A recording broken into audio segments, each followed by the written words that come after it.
Here we go for the next session of World Endangered Writing Day. And one of the highlights of World Endangered Writing Day 2024 was the participation of many of the luminaries of the Sign and Symbol Research Group based at Warsaw University in Poland.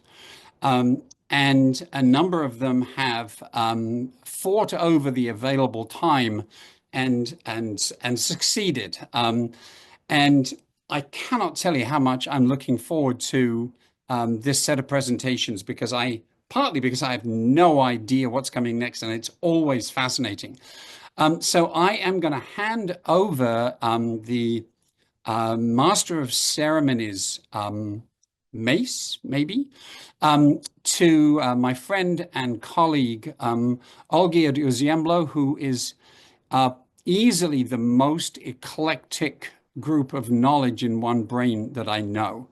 So Oleś is going to be running this next session for the next hour and 3/4. I'll reappear at the end of all of that.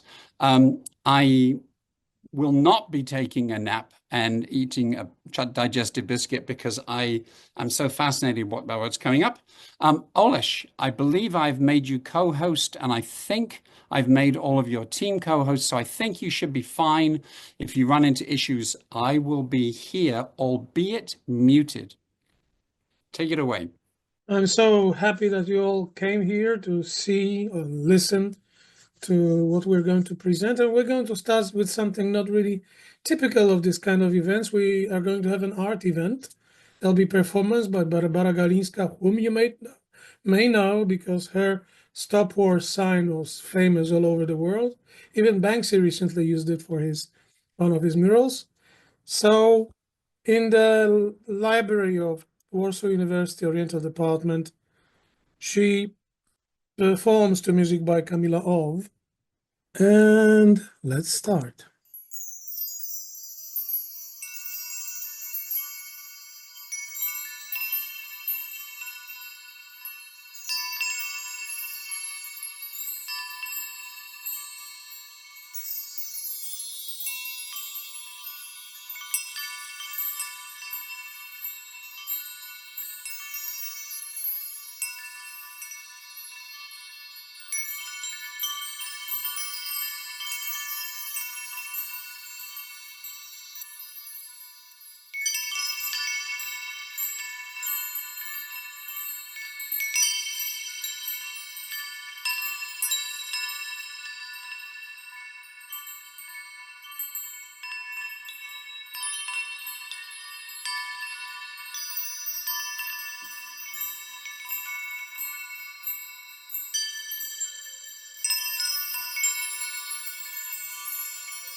I would like to thank again Kamila Ow and Barbara Galińska for performing this. Kamila from Finland, Barbara in Warsaw University Library. And now I would like to invite Aleksandra Wąsowicz-Peinado with her speech on theater, chicken skewers, but she'll give you the whole title properly, and calligraphy in Edomoji. Please take over the stage. Hello or good evening, depending on where you are. A theater to a skewered chicken. Can you mix these two things up? Actually, in Japan, it's possible, and I will explain you why. Because it depends, in Japan, it may depend on the calligraphy style or typeface you use. The Japanese writing system, as probably you know, is one of the most difficult ones, composed of three different scripts, the so-called, and all of them three have certain particularities, some extra assets that make them even harder to understand sometimes. In the Edo period, which lasted over 200 years in Japan, from the beginning of the 17th century almost until the end of the 19th, some extra calligraphic styles were invented. And for like the general term for the calligraphic styles or typefaces that were invented at that time, we use the general term Edo moji, which means simply Edo period characters. But they are still in use. They are still in use, and they have some different purposes. Actually, to a certain extent, they are used differently. The first of these typefaces or calligraphic style, which belong to the Edo period characters or Edo period styles, Edo period moji, Edo moji, is Shibai moji, or also called Kantei Ryu, which is immediately associated with traditional theater, mostly with kabuki or with rakugo, which is like comedic storytelling. And this characters, I'm not sure if you can see my pointer, but it is used here in the signboard, for example, in the name or some posters, name of the place.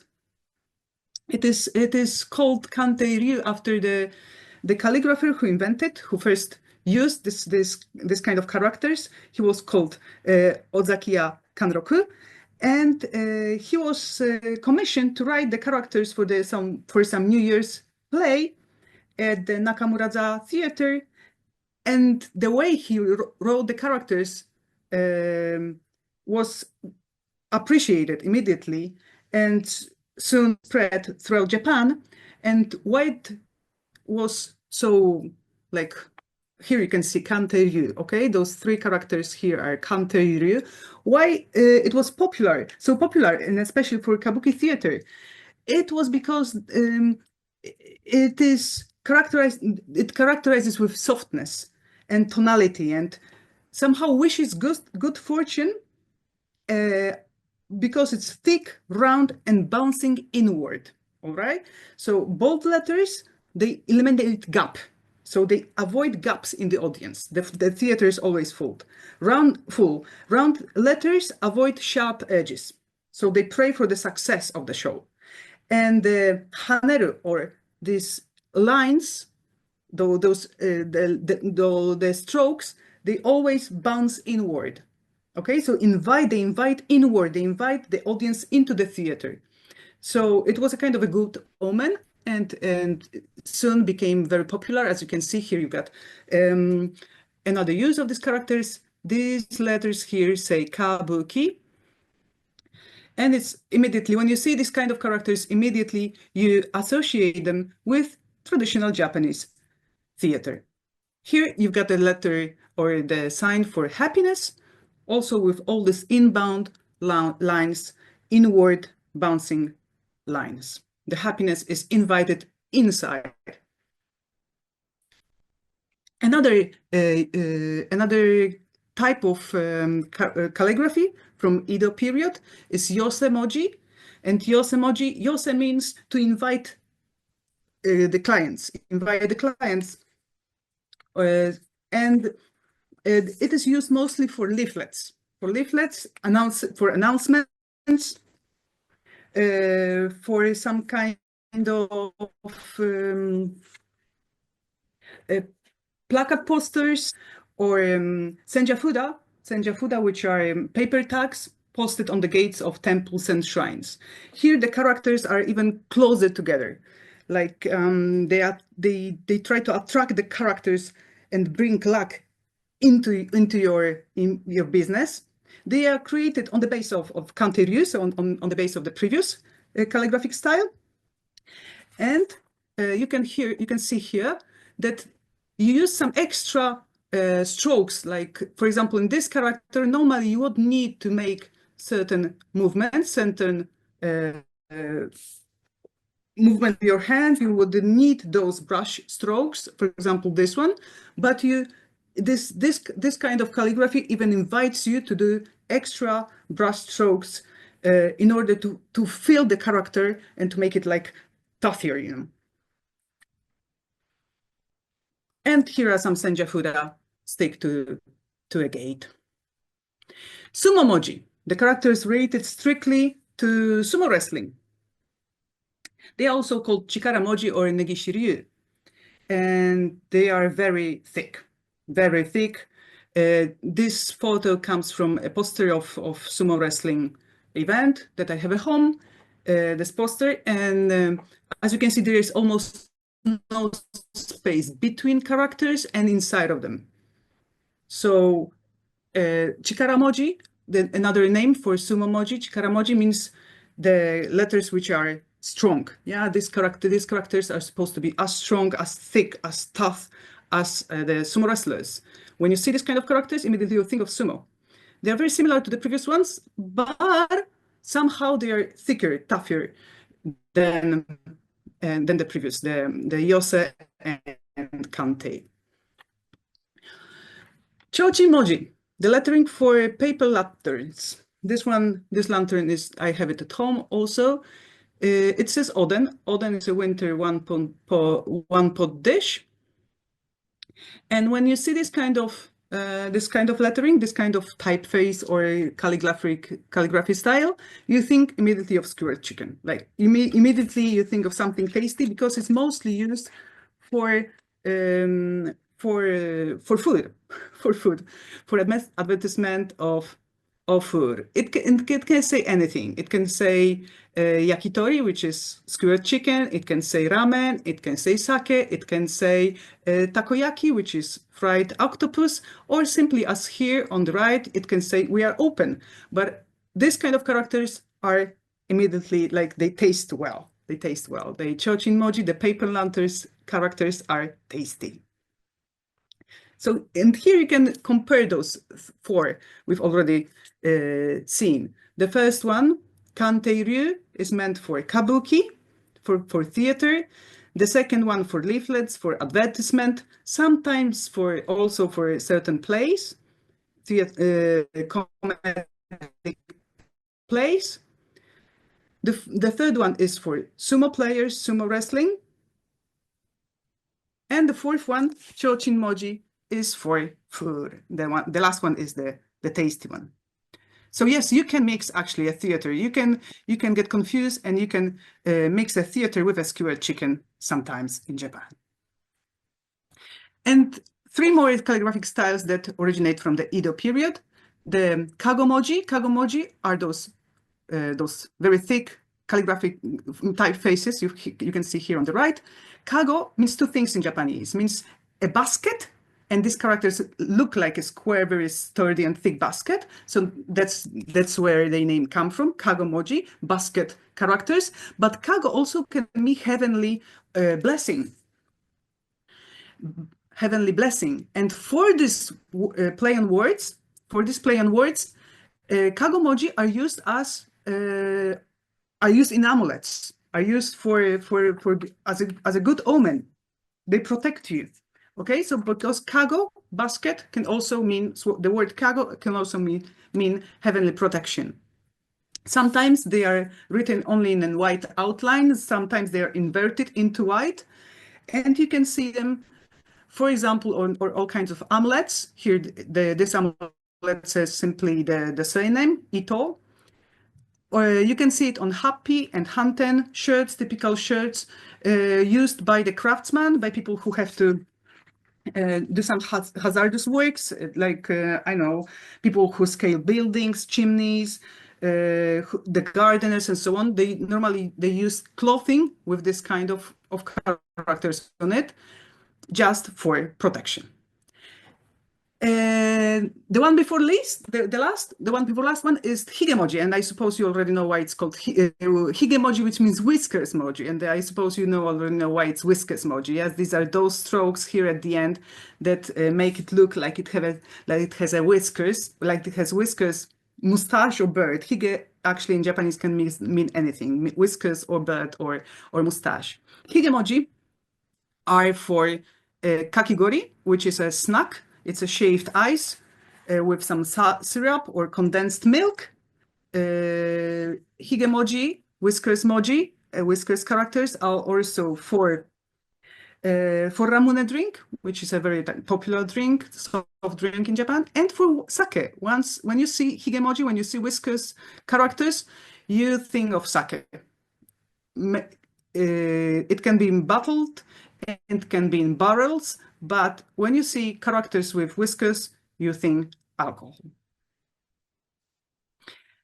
And the last but not least one is these are the kakuji. Kakuji are characters which are very heavy, rectangular, and they are made for seals. Okay, before the seals were square, and they were composed in a way that would fit exactly a seal. So they are composed of exclusively horizontal and vertical lines.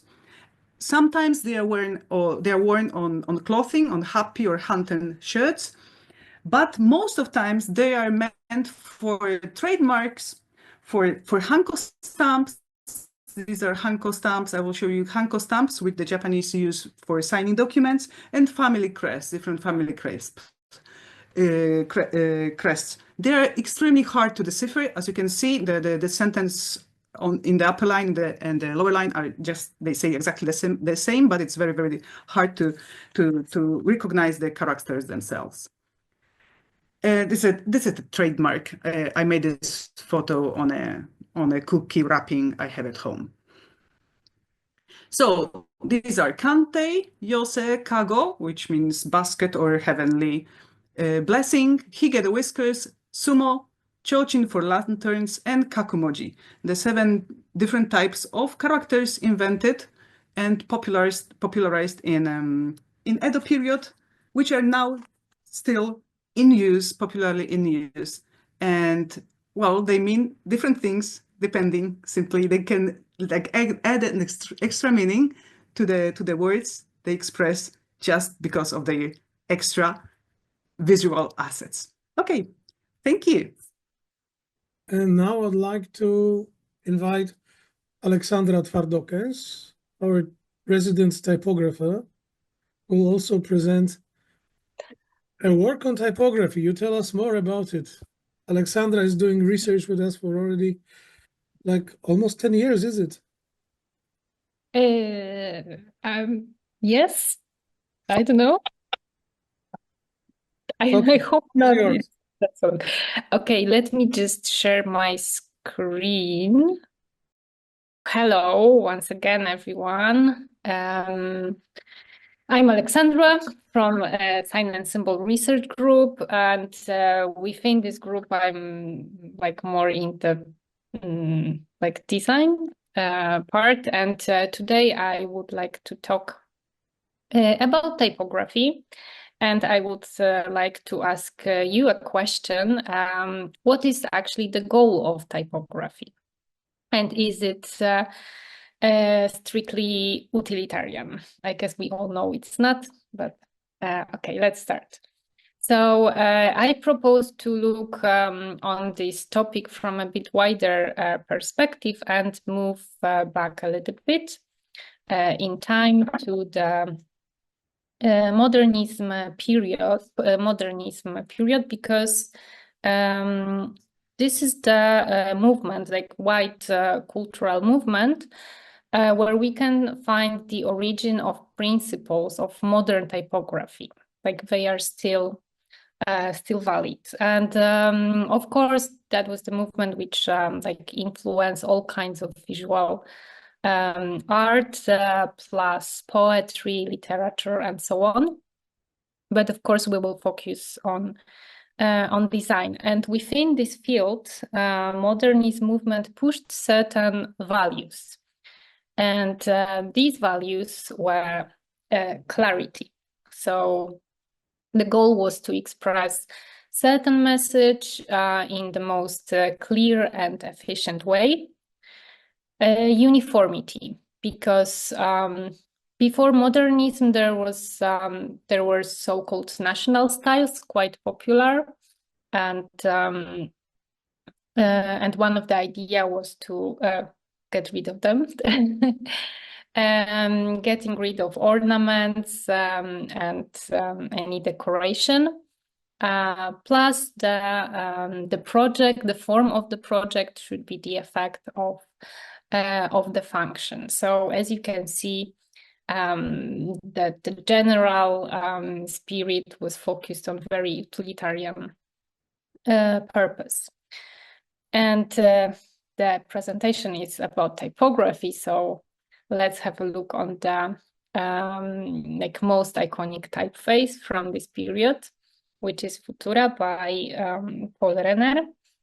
And it's supposed to express the new spirit of modernism typography.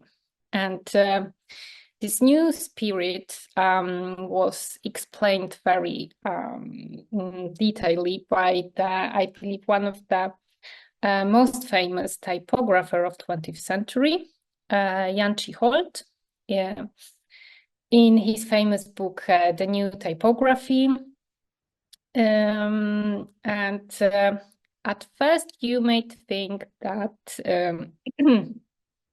that these principles of clarity and so on made effect with repetitive and dull project. But in fact, it resulted in something very fresh and something very radical.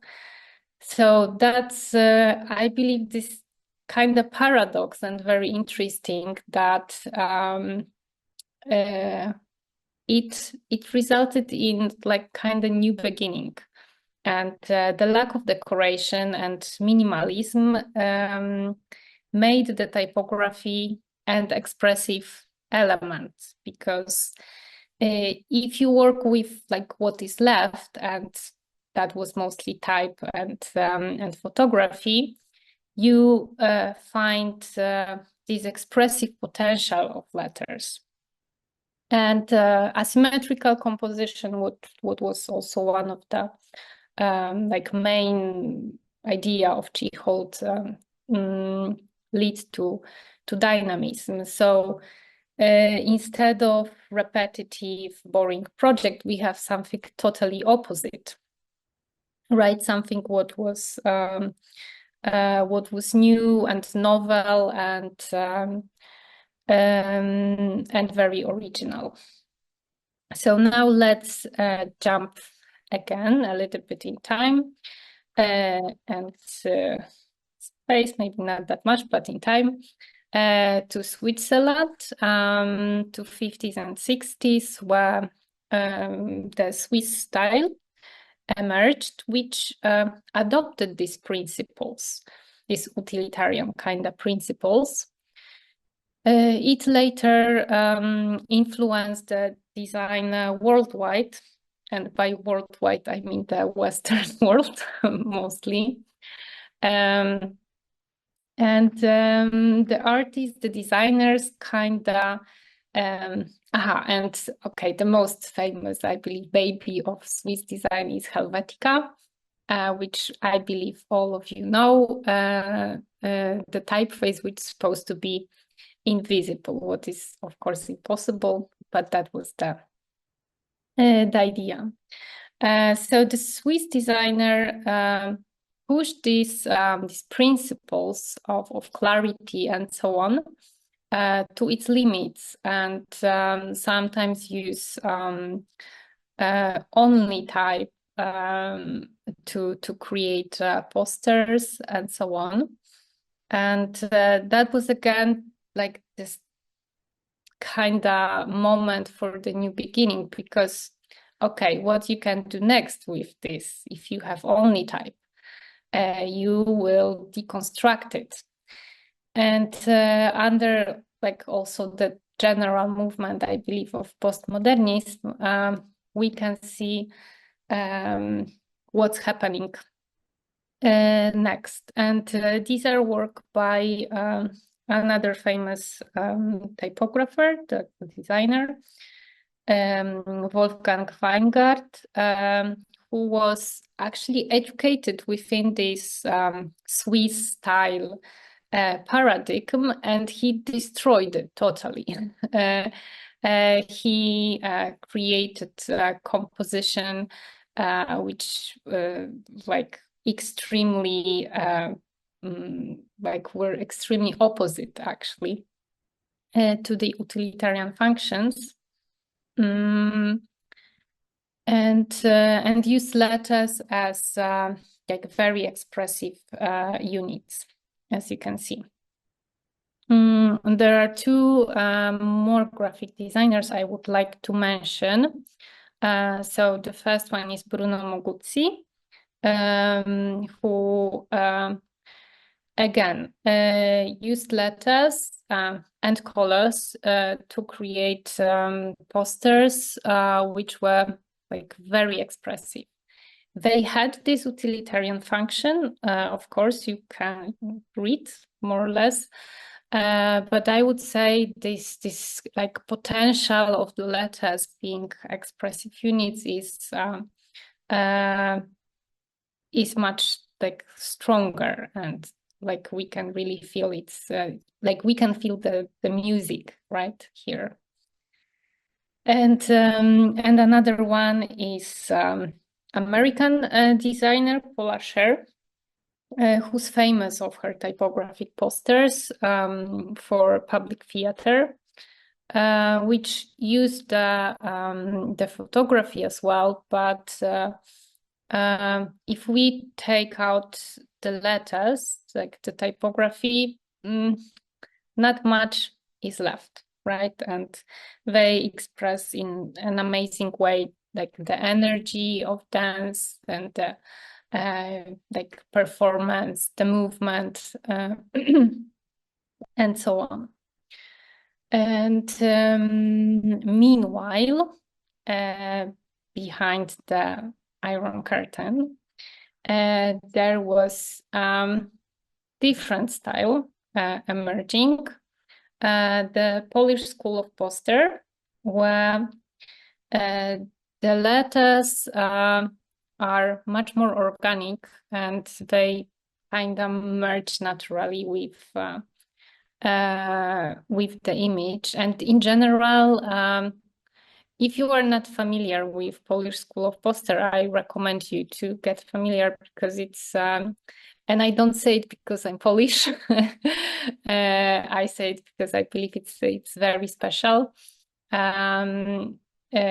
illustrative, symbolic, and like have very, very interesting approach to design. And typography again has, except of this like informative utilitarian function, it plays as an illustration even in some example, as you can see here, where like letters, especially in the second example, like express the very sometimes even disturbing feelings. And there are two more posters. One of them is a poster of the movie by David Lynch, and that's my tribute to the great director who passed away a few days ago.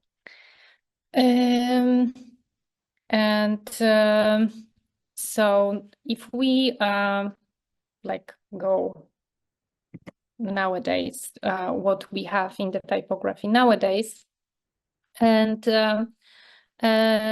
of course we do have typefaces, which has like very utilitarian, very, let's say, classical form, but we can find something what is sometimes on the edge of being readable, something what like is very experimental, and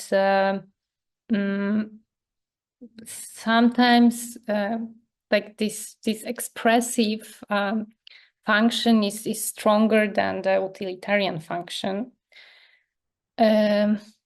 What is possible also by the super nice technology, which is called variable font.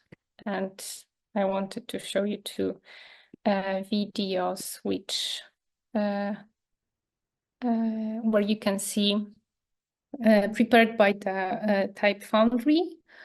So the graphic studios which design themselves typefaces, and the videos show how, with the use of the variable font technology, the letters themselves can be like just very expressive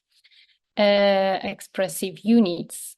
So basically, of course, this presentation was not like a complete version of the history of typography. It was more like a reason to ask this question: what means utilitarian then in typography design? And I believe in Endangered Alphabet project, you focus on this identity aspect of writing, which is like obvious, I believe, for everyone.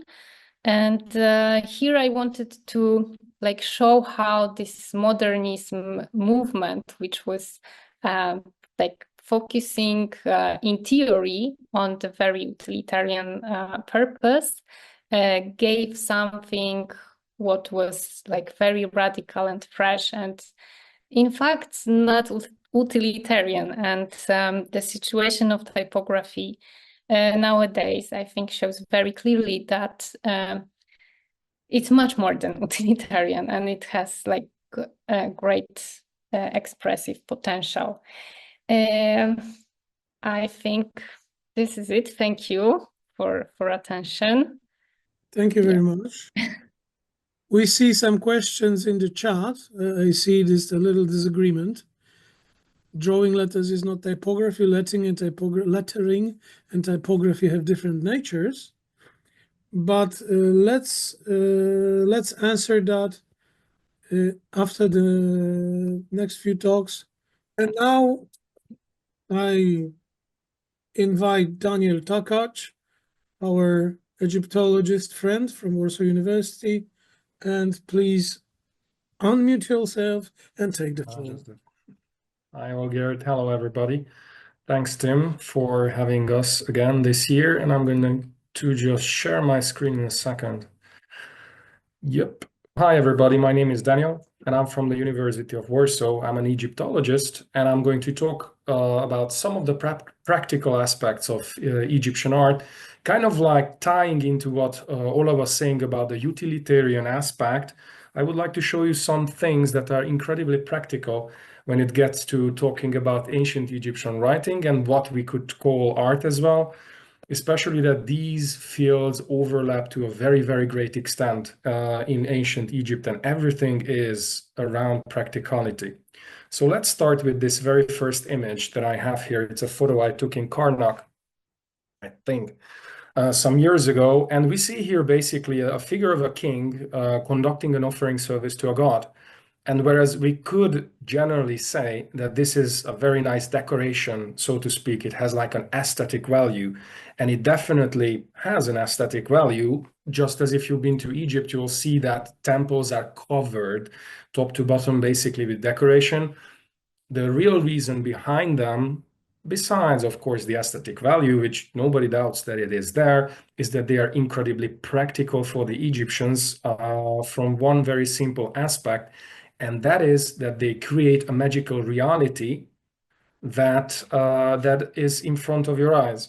So by drawing and carving the image and then later on painting it of the king offering to the god, they basically created this scene performing itself forever and ever and ever after going through some magical rituals. So these images are essentially kind of like an insurance. If the priestly offering service would stop, the offering service would be still performed by the king forever because it's there in stone. So it's an incredibly practical thing, and also it creates a magical reality. So going to the next image, we see here the name of the king, and we see here a cobra goddess extending some powers, some symbols of powers towards the name of the king. And through this sheer power of creating a magical reality, this scene, which is mostly actually signs of writing, as the name of the king is spelled here out, transforms into like some sort of practical reality again, because just as the image of the king in the previous photo was somehow connected to the real king through this magical connection that was established, the name also is creating a magical connection. And hence this little scene here is not only written with the signs of the hieroglyphic writing, but it is also, again, like a type of magical reality created when a goddess extends some powers to the king, who is hence receiving these powers forever because they have been made in stone. And now I'm going to progress towards a little bit different practices conducted by Egyptians generally around writing and images, these very, very overlapping areas, which we would kind of separate, but for Egyptians, they were the same. So one of these very interesting practices that is absolutely based on making magical connections between the image and its referent in the outside world is this.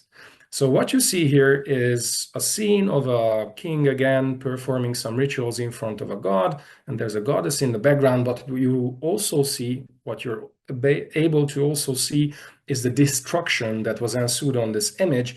Essentially, the figure of the god has been obliterated by many, many blows of chisels, just as we see a few of those around the arm of the goddess here, and a lot of those on the body of the king, on his leg, on his arms, few on the face. Usually the faces are destroyed. And the reason for this is incredibly practical, because they wanted to kind of deactivate these images. These are probably Christians who did this in later era, not necessarily, but I'm just guessing probably Christians who did this in later era. They wanted to deactivate this kind of magical connection so that these images are not dangerous anymore. So even though that they had a different religion, they still knew about this connection between the image and its referent, whether it's a god or a king in the outside world, and they were trying to basically sever these ties so that the images will not be able to threaten the people who are walking around these images. A similar practice can be observed here in this next photo, when you can see signs of writing, but those signs that do have a living referent, for example, a bird here, this was an owl, the head was taken out, the tail, the end of the not the tail, it's actually the wings, the end of the wings, and kind of like these tail feathers were taken out, just as the legs, to attack these salient points, to deactivate this image from ever presenting a threat. Just as similarly, a snake sign here, the head was, so to speak, blown off. And finally, in the lower bottom, there is an image of a king here whose head was also kind of chiseled out, exactly to sever these magical ties that make these images active and hence potentially dangerous for people around them. So these practices show that people, even people after the Pharaonic religion kind of ended, they still knew about these kind of beliefs and they were actively trying to combat them. In this next image, we see something similar, although very different at the same time. So here in the middle, we see an image of a god. It's like an emblem at the prow part of a boat that they would put on, and then this bark would take part in processions when the divine images would come out from the temple. And on these emblems, everywhere you see grooves, actually. If you go to Karnak, if you go to Luxor, or as a matter of fact, almost any kind of temples in modern Egypt that are preserved from the ancient Egyptian era, you will see these grooves everywhere. And the explanation for them is very, very similar to the cases before. So people believed in the magical powers that these images were somehow representing, that gods are, for example, able to inhibit these images, and ergo their powers were extant in these images.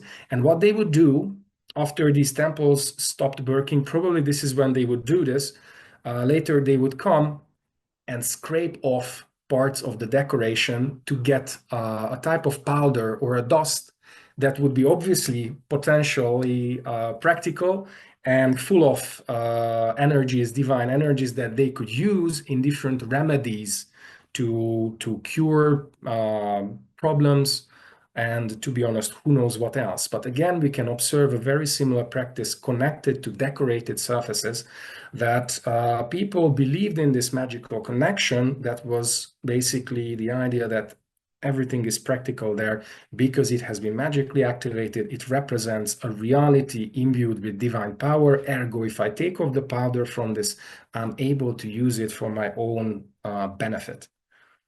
The next image just shows a few graffiti from Theban tombs. It's one particular Theban tomb, actually.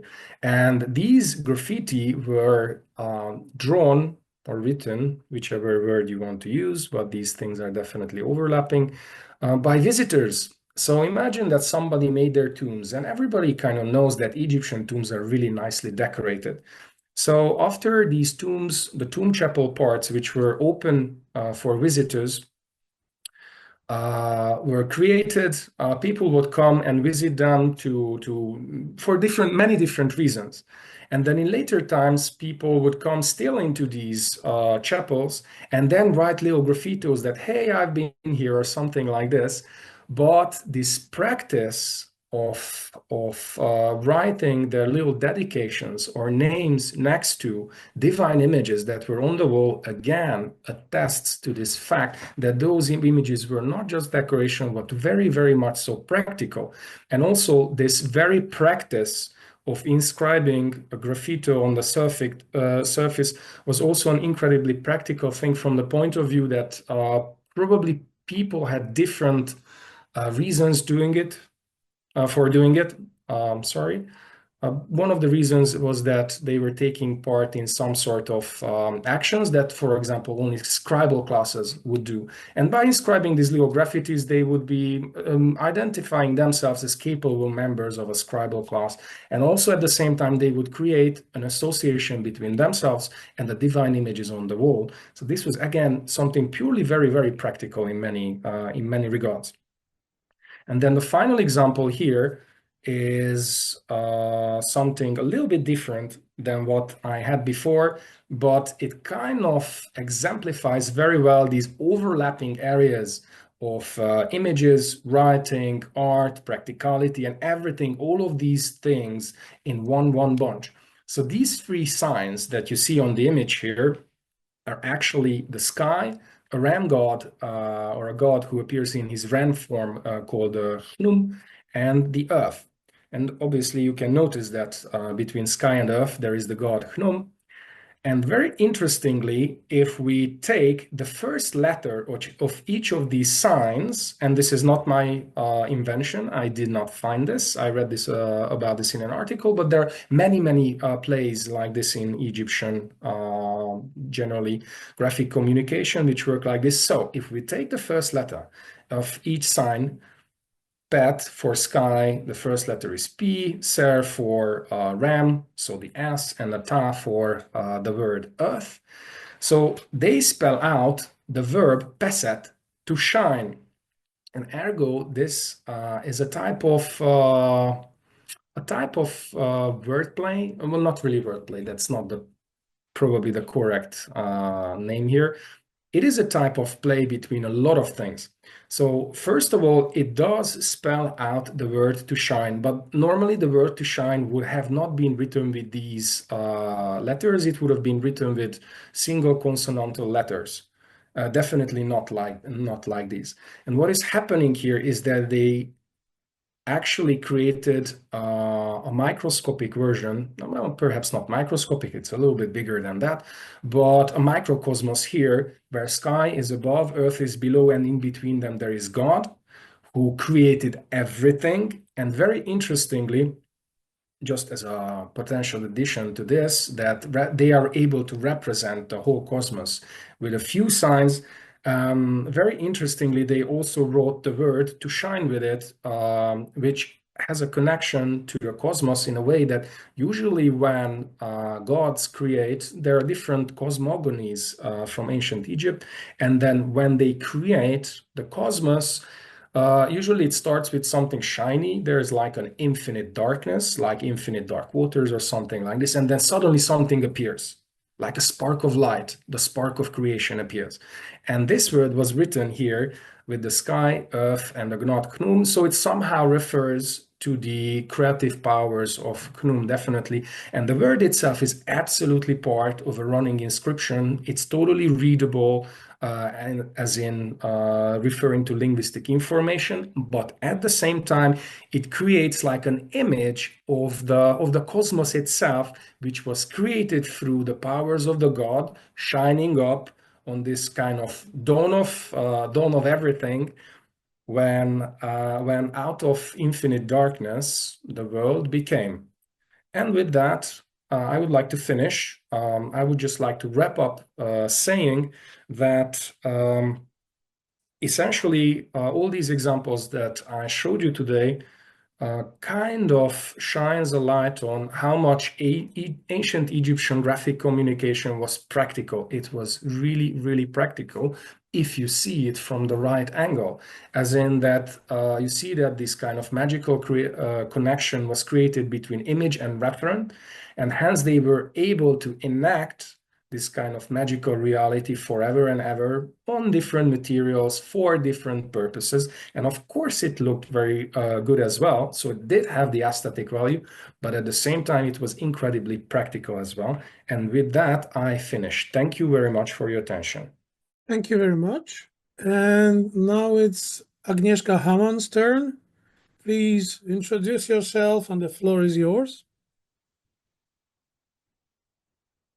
Here we go. Okay. I'm a Mayanist, a linguist. I work at the Faculty of Artes Liberales, and also I'm part of the Sign and Symbol Research Group, which is the reason why I'm here today. I'm taking you back to the Americas, to be precise, to Central America. So this is the traditionally Maya region.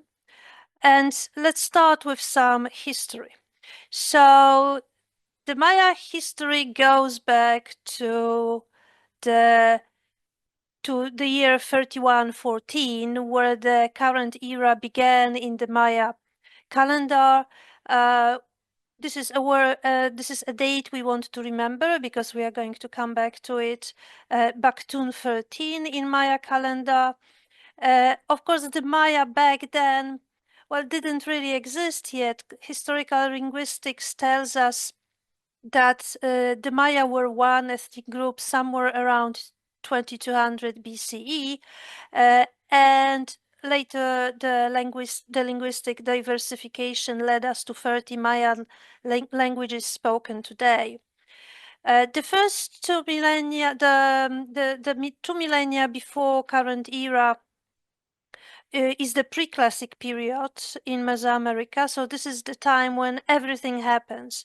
So the states form, monumental architecture, starts being produced, and then the calendars are invented.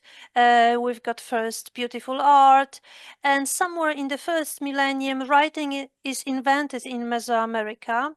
And the Maya are one of the groups who started writing from the very beginning, and they used the writing for a very long time, taking it kind of to the heights that we are going to look at in a second. This is the oldest Maya text found so far, so dated to around 250 BCE, and it's a fragment of a mural, a painting on the wall. The first millennium, current era, is the golden age for the Maya, the classic period. This is when the Maya cities look like we can see here on this reconstruction of 9th century Palenque. And this is where all those texts that we now have a chance to read come from. Then in the post-classic, huge societal changes happen, and then the next wave of changes comes with the contact, which is the 16th century, 16th and 17th century. And then most of you probably remember the 2012 hype about the end of the world. That wasn't the end of the world, that was this Baktun 13 date repeated again in this calendar, which we call the long count. It's no longer in use, but kind of it resurfaced back then. And let's remember Baktun 13 because we are going to come back to this question in a second. So the script was in use for good 2000 years, maybe even more. The system is logosyllabic, so there are those word signs and phonetic signs, which are syllables, and it recorded a language which we call Classic Mayan. And this is a very unusual panel because it contains no image, it's only writing. Everything you can see here in this photograph, this is writing. The Maya didn't only write in stone and on walls, they also had whole libraries of books. So these are like long strips of bark paper where all their knowledge was recorded. Only fragments of 3 or 4 survived until today, but we are still hoping to find some more in the future. Fingers crossed. And then the contact period was a really bad time, so the indigenous people were decimated, literally decimated by European diseases. It's estimated that about 80, maybe even 90% of the population died of those diseases, so that's a really disastrous event. Christianization, forced bilingualism, glyphic writing was banned, and Maya scribes started using Latin script. And a lot of Maya codices, that's a name for the books, indigenous books in America, they were burned. So whatever the climate didn't destroy, people did. And this image that we can see here isn't a Maya image, it's a non-Maya lienzo de Tlaxcala, this is central Mexico, but it shows the conquest of a Maya city, Maya capital of Cachiquel Maya, Iximché, in today's Guatemala. And this is for us significant because Iximché is the place where in 2012 this stela was erected. Cachiquel Maya, as far as we know, never wrote in glyphs in historical times, but in 2012 they decided to use Maya glyphs and erect this stela in the very classic period style. So these are two sides of the same stela, no image, just continuous text, and you can actually read it really well. The thing with adopting a script created for a certain language to other languages is that the phonetic inventories can be very different, and so many centuries of development and bilingualism also brought about a lot of borrowings from Spanish. So in fact, what the Kakchikel people had to do was to adopt this script a bit, and we are going to see one such attempt in a second. But let's focus first on how classic period this stela is. So it is a historical record of very important events in the history of this ethnic group. And it is the whole text mentions 8 events. They are kind of bracketed by those 2 Baktun 13 events that we already mentioned. So first it starts with Baktun 13, this initial date for current era, and it also mentions this Baktun in 2012. And then there are 2 events from the 15th century. So the town of Uziembło was founded, and an internal uprising within this ethnic group. Then we've got 2 events of 16th century. So the Spaniards arrived and began the death of the Maya people. And then in 1541, there is a specific person, a ruler, a Hau ruler of this city was killed by none other than Pedro de Alvarado. And then we come back to more positive events. So in the 20th century, slavery was abolished and Kakchikel Maya were recognized in the constitution of the country. So those couplets of events, these brackets of 2 very important period endings, this is so very much classic Maya that a classic Maya person would recognize it immediately as part of their own tradition, as a very good Maya discourse. And the coming back to those issues with phonology, Kakchikel Maya has 3 sounds which did not appear in classic Maya. And this is work of one of Kakchikel Maya, a Maya scribe and a graphic designer, Walter Paas-Hoch, who just a month ago, in December 2024, shared a publication which is available online. His proposal for how those needed signs could look like. And he has absolutely all qualifications required for this kind of job. The signs are beautiful, the signs are inspired by ancient glyphs, but they also fulfill this modern need for writing words and sounds which didn't exist back then.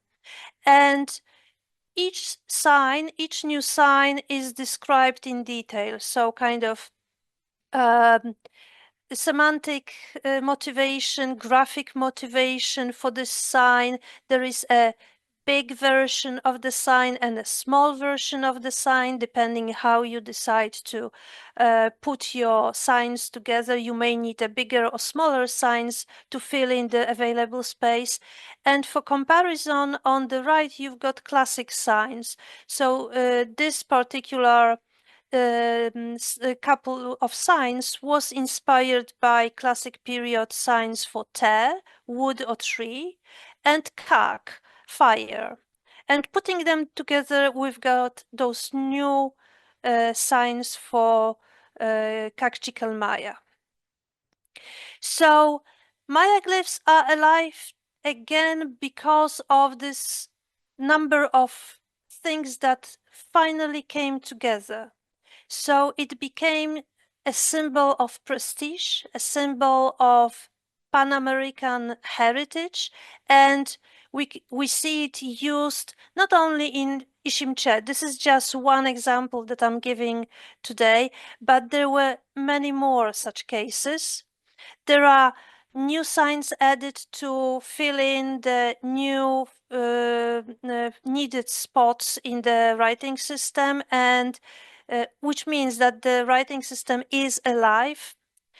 It has to be taught and learned, and it is taught and learned. This is just an example of one workshop for kids, but there are also workshops for adults, workshops for people who would like to learn and maybe use it in the future.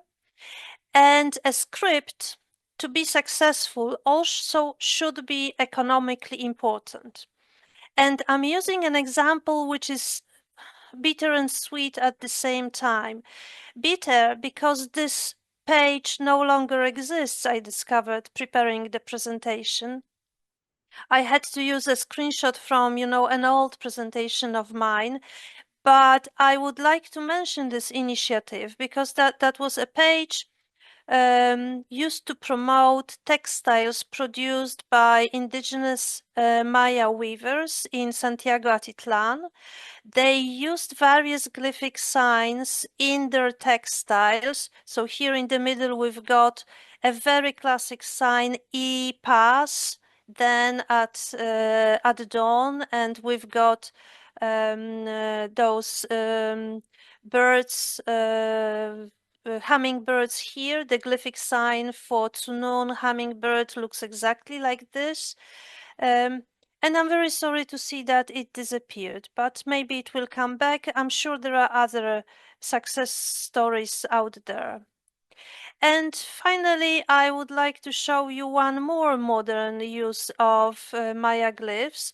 This is my personal signature in Maya glyphs, designed by my friend Joanna Maryniak, and it spells out my surname. This is Ha, Ma, and Na, to spell out Hamann. Thank you. Thank you very much. I think I will cut my own presentation a bit shorter so we can have a little talk. Well, I wanted just to remind you what we have seen today, but let's get back to the semic writing and actually, how can writing mean nothing? I know it's a stupid question because we know writing must mean something, but the way it means, just as Hans said in the chat, has many layers, and on many layers there are different meanings possibly. So let's take a look into this writing system. We already more or less know the proper definition, although Britannica, that's where I took it from, really insists that it must be levels of the language, not of the thought, and they actually stress it a couple of times. And I'm really not sure about that. Art, it's even more difficult to imagine, to actually define. But what I wanted to talk about is the very similar to the little diagram that Juan in the previous panel shown us. I really like that one. I hope that there is a proper recording of that, because I want to take a look at it again, because I have a very similar one, although very messy one. I didn't do the neat circles because those things do not tend to be neat circles. Actually, for me, I more and more start to think about writing starting, and I'm not talking here only about the creation of writing, but writing starting as a set of shapes that we can utilize, another keyword for today, that we can utilize in very different ways. And we tend to think, because that's how our writing works, that they need to be utilized phonetically. I'm not that sure about it, because that utilization depends on the yellow field. The way culture needs those shapes, it may be just simply art. It may be art and language both. It may be some culture and meaning. It may be even some part of thought, not really language. And that's why in our group we kind of came up, or actually everybody uses it now, with graphic communication system, because one of the parts is just a random set of shapes is not really good. But once you start to systemize them, even at the beginning of that systemization, it is already kind of a graphic communication system. And this is important because as I want to divorce the idea of GCS, graphic communication system, the idea of GCS from actual phonetic dependency or linguistic dependency, because it may be all of them, maybe part of them, depends on the needs in the given situation at the moment. And one of those things that we keep on seeing and reappearing in many different cultures, it's that sometimes the set of shape loses almost all meanings but the cultural one. And that's when we probably have to take a look at those preserving or revitalizing efforts.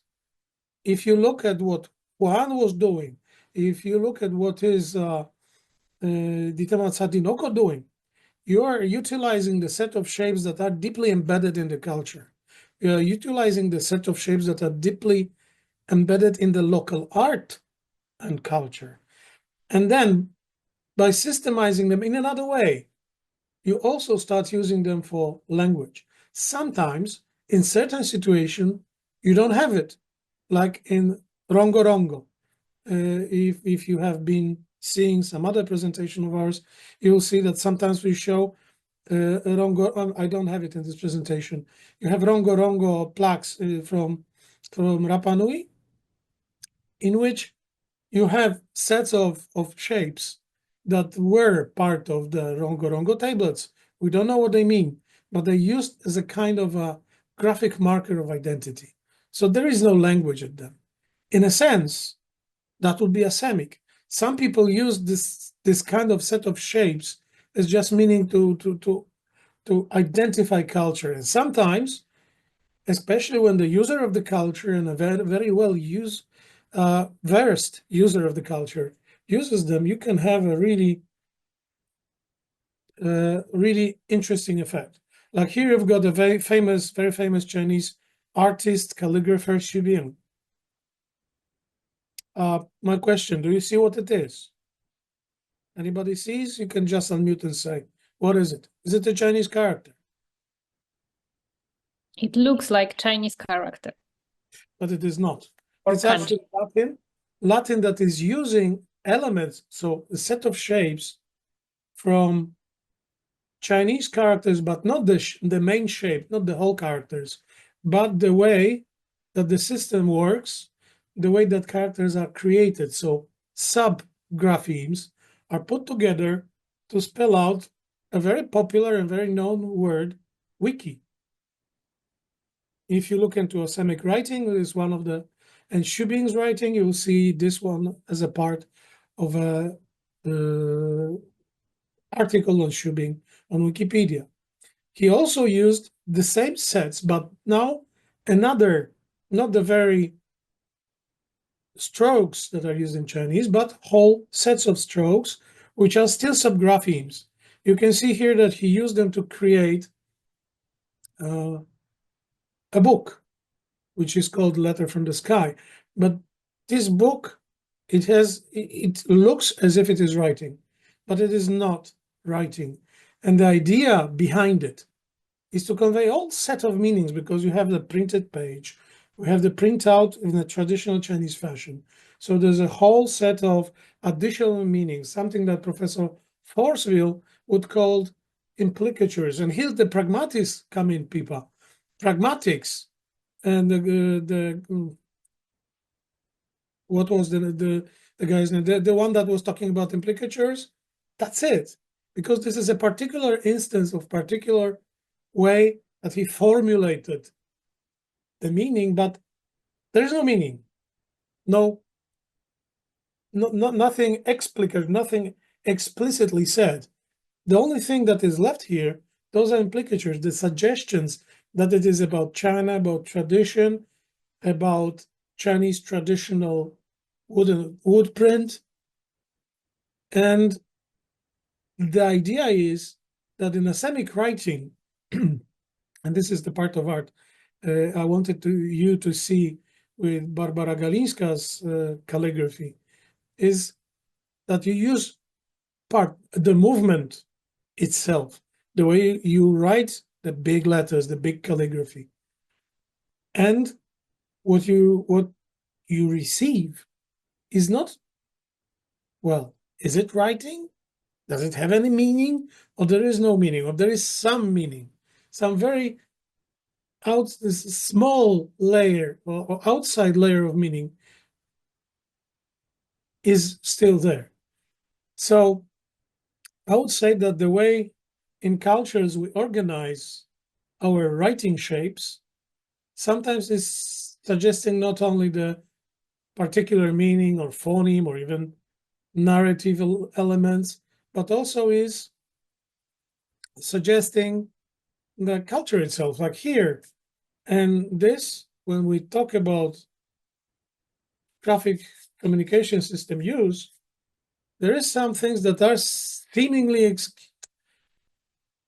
exclusive, not inclusive. Like many people would say that evidently the one on the right, which is tattoo parlor fake Chinese, would be considered, I would guess, cultural appropriation. And we need to talk about it, because one of the parts that is very, maybe in the future, very problematic for our endangered alphabets and for work with endangered alphabets is like, who can actually use them? I always want to include that in the questionnaire that is going to be asked to the creators of the writing system. Who can use them? Or even more, who can regulate them? Because one of the parts that we're talking about, gatekeeping, and that was what Mr. Leonidas was talking about, is we have the whole gatekeeping community that is completely divorced from the communities they create. Like on the left side, you've got almost real Egyptian, but there is nobody who's gatekeeping for Egyptian now, except for some Egyptologists, of course, but they do not own, so to say, the system. But what about Chinese? I think that some Chinese people are just laughing at this kind of Chinese alphabet, but some people get seriously upset. I would say that probably the same thing is going to be happening soon if we manage to popularize any of the alphabets we're talking about now. And here, of course, the beautiful writing on the left, everybody recognizes. If not, just go back and take a look at Pule's presentation. Great work. But on the right-hand side, on the bottom, you'll see another asemic attempt. And believe me, the elements that are used, although you would not probably at the first moment see that, those are Arabic writing, Latin writing, and in Devanagari derived writing. This is from Malaysia. This is a graffiti from Malaysia. And in this way, I would say in this way, the local people can create additional meanings, and also by working the other way, taking the set of shapes that are existing in the cultural surroundings in a given place, people can create their own writing. The one that will be closer to them and present in their lives since time immemorial, because that's the visual part of culture, and also easy to learn. That's what I think that is very important for the writing systems that we talked in a previous panel. And here is just, okay, those are writing systems from Poland, but I think we don't have time to really discuss them. I guess you guys have some questions. Please raise your hand. I'll call your name and then unmute yourself. So can I just like little answer about this typography handwriting topic? So okay, it's just I do agree in general with the discussion. So I just maybe I turn on the camera. I just want to like briefly explain. I did not mention handwriting, and I focus on typography, which is like it started with the machine, right? This is the difference, which like between, because writing is a general term, right? And typography appeared when we started to have printing technology. So I didn't want to mix these things, because like calligraphy and handwriting from its nature is expressive, because you do it yourself with your hand. And typography is in some way, even if it's mimic handwriting, it's a machine. So that's it. And I also, actually, what was my goal was to show this, because I was recently thinking more about this modernism approach and so on. And it's interesting how it turned to be something not utilitarian in the end. Like it's kind of helped to develop the not utilitarian features of typography. So yeah, thank you. If I can chime in, I think it was quite interesting that the other day while we were attending a session on script, and given the argument that's going on right now, it seems as if it's a parent-child situation, because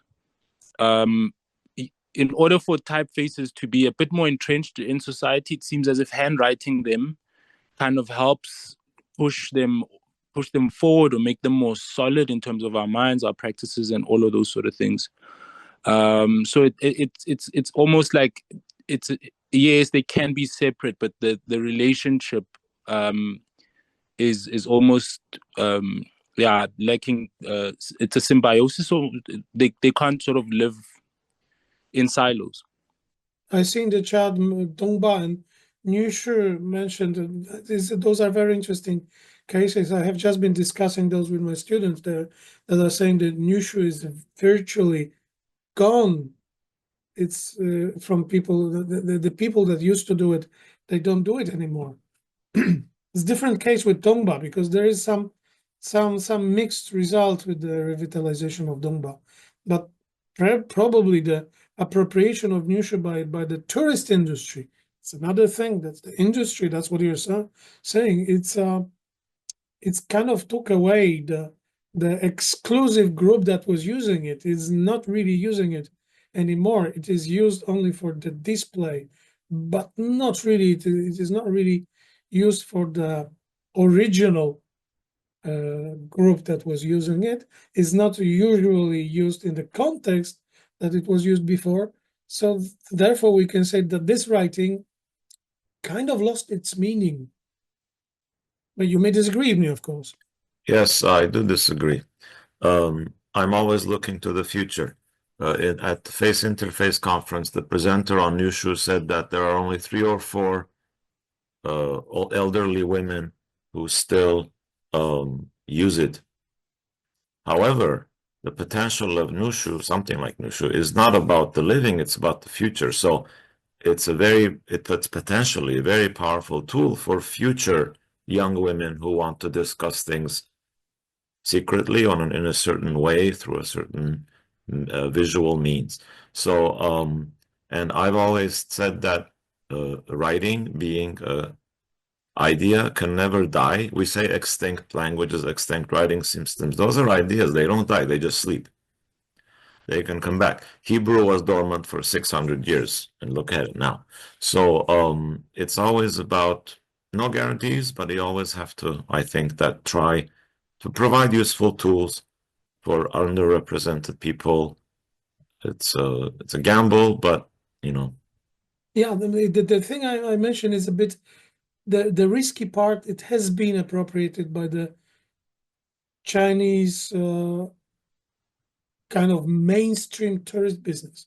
That's the only thing that may actually disavow young women from using it. It's not a secret anymore. Yes, and this is a very interesting conundrum, like I said. In fact, this speaks to something I wrote in the chat about cultural appropriation. Companies and celebrities do that. Regular people, when they're using another culture's elements, they're actually respecting it, but almost all the time. And I actually suggested at the conference that there should be an app where once you type your nushu, it disappears. So just like it's meant to be, there should be no record of it, kind of like Snapchat used to be or is. So you have the option, and by default, it should disappear. And maybe you can choose not to make it disappear. But so it needs a system. It's not just about encoding. Yeah, I agree with that, which is interesting. That is an interesting idea. But we have to realize again, nushu was made for being embroidered. It was never meant to be written by hand. Yes, but I mean, yeah, I agree. It's all changes. Sure, okay. Yeah, but yeah, there's a lot of things that we yeah, we can talk. I think that is it from Warsaw. Thank you very much, Tim. I'm handing back the reins to you. Thank you all. That was great as always and as expected. So thank you to all of the members of the group and to everybody also who came in with questions and comments and objections. I was thinking of saying something myself in a provocative nature, but then I realized that Oleś is way better at that than I am. So I stayed silent on that occasion. So just a few words before we move on. I have some books to give away. I'm going to do a drawing for a book giveaway, so don't go for that. World Endangered Writing Day has no grants or corporate sponsors. It has been brought to you free of charge, thanks to individual donations and by volunteers. We still need to cover mailing expenses, video expenses, etc. So if you can help, please hit the donate button at endangeredwriting.world. There's the URL, which Alec has put up at the bottom.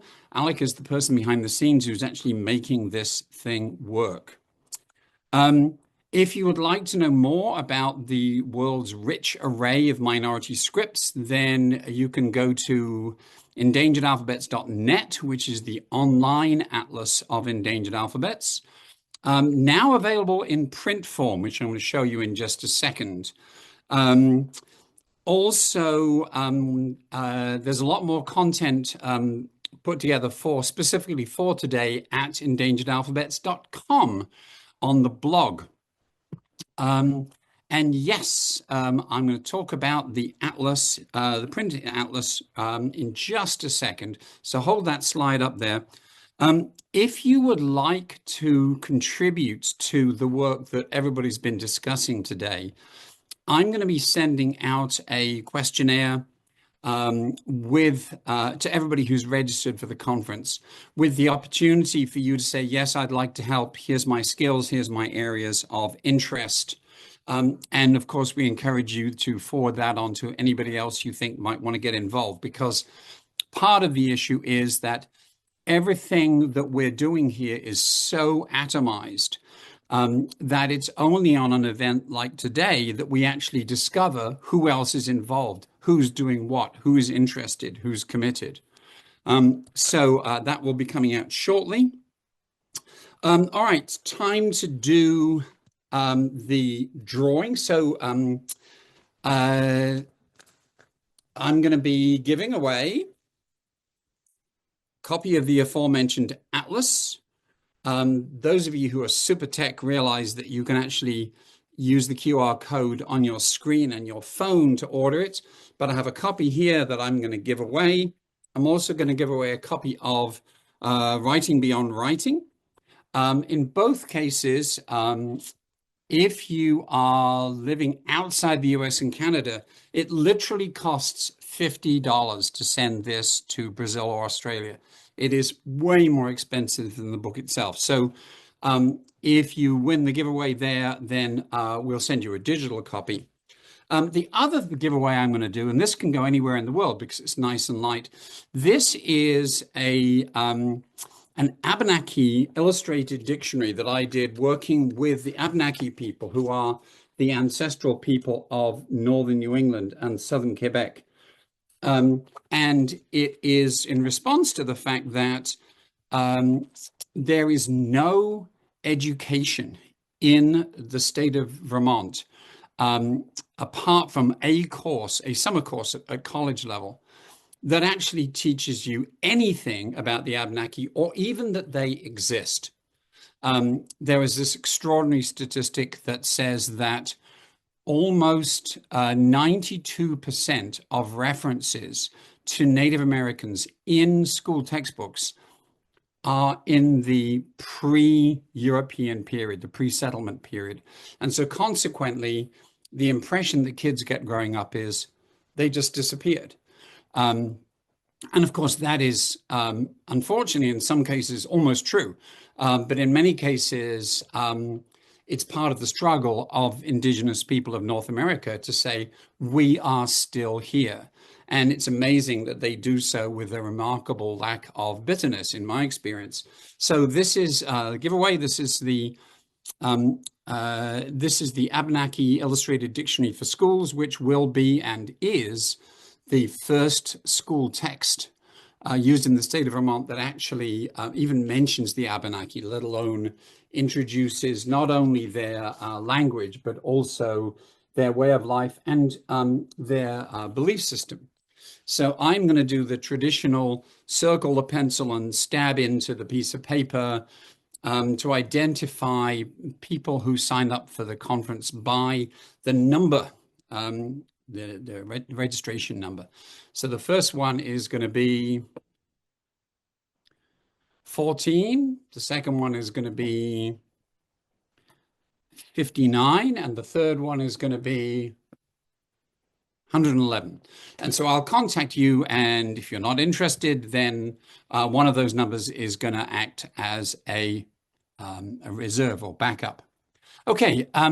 So coming up in just over 10 minutes, we have yet another set of perspectives on the handwriting, graffiti, visual image, graphic communication question that we've been playing with really for much of the day.